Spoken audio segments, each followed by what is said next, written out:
వందే మాత్రం. నేను మీ journalist Navata. Welcome to R voice. Rare earth elements మరియు థోరియం వెలికితీత ద్వారా భారత్ అటు అణుశక్తిలో ఇటు సెమీ కండక్టర్ అండ్ రక్షణ రంగాల్లో సరికొత్త రికార్డులు సృష్టించబోతోంది. ఇది కేవలం విద్యుత్ ప్రాజెక్ట్ మాత్రమే కాదు, రాబోయే దశాబ్దాల్లో భారతదేశ ఆర్థిక వెన్నెముక.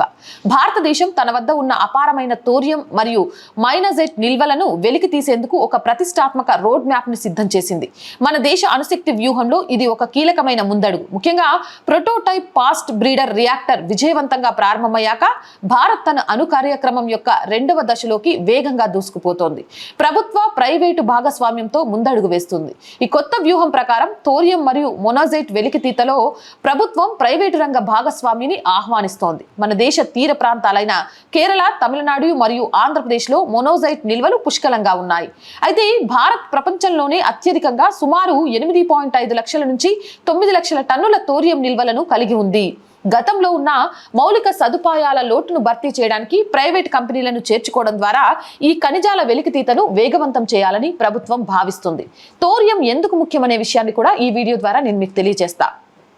సాధారణంగా థోరియంని 3వ దశ ఇంధనంగా భావిస్తారు, కానీ 2వ దశలో కూడా దీని ప్రాముఖ్యత చాలా కీలకం. ఫాస్ట్ బ్రీడర్ రియాక్టర్లో థోరియం 232 పై న్యూట్రన్లను ప్రయోగించినప్పుడు ఇది యురేనియం 233గా మారుతుంది. ఈ యురేనియం 233 భవిష్యత్తులో మన అణు విద్యుత్ కేంద్రాలకు ప్రధాన ఇంధనంగా మారుతుంది. ఇది మన దేశ ఇంధన భద్రతను శాశ్వతంగా స్థిరపరుస్తుంది. ఈ విషయాన్ని మనం మర్చిపోకూడదు.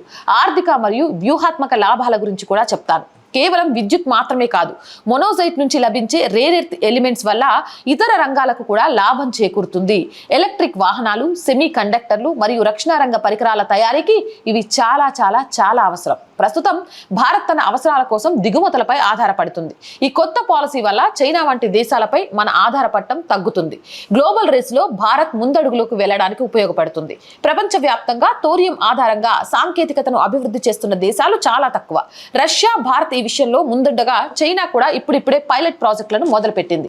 భారతదేశం ఇప్పుడు ఈ ఎలైట్ దేశాల జాబితాలో మరింత బలంగా నిలవబోతుంది అంటే ఒక భారతీయురాలుగా చాలా చాలా చాలా గర్వంగా ఉంది. మరి మీకు కామెంట్ చేసేయండి. జై హింద్, జై భారత్. మోర్ వీడియోస్ కోసం R group of channels, R voice, R political, R Sanskriti 3 ఛానల్స్ని subscribe చేయండి. కంటెంట్ బాగుంది అనిపిస్తే లైక్ చేయండి, షేర్ చేయండి. ఆర్థికంగా ఆర్ వాయిస్కి మీ చేయూత చాలా చాలా అవసరం. మీరు చేసే సహాయం మాత్రమే ఆర్ వాయిస్ని ముందుకు నడిపిస్తుంది. ఆర్థికంగా సహాయం చేస్తారని ఆశిస్తున్నాం. సహాయం చేయాలి అంటే సబ్స్క్రిప్షన్ పక్కనే జాయిన్ అనే బటన్ ఉంది. 1 to 5 లెవెల్స్ ఉన్నాయి. ఏదో ఒక లెవెల్లో సపోర్ట్ చేయండి. లేదా స్క్రీన్ మీద గూగుల్ పే, ఫోన్పేతో పాటు అకౌంట్ డీటెయిల్స్ ఉన్నాయి. మీకు తోచిన సహాయాన్ని అందించండి. వ్యాపార ప్రకటనల కోసం 8328500576 నెంబర్ని సంప్రదించండి. జై హింద్, జై భారత్.